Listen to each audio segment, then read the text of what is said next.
Okey, hai semua. Assalamualaikum. Sekarang Wana nak tunjuk cara-cara untuk sapu dan urut untuk batuk pula.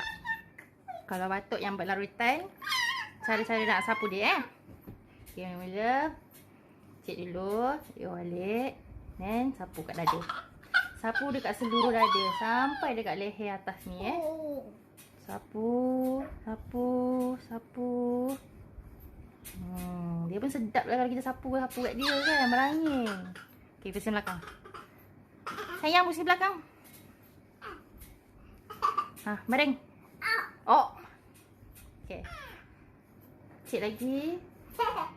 Sapu seluruh dada, seluruh belakang juga sampai dekat bahu ni, kat atas ni. Sapu juga kat leher. Seluruh leher ni sapu. Okey, kalau batuk tips dia pula kena sapu kerap. Maksudnya setengah jam sekali ataupun sejam sekali masa tengah teruk tu.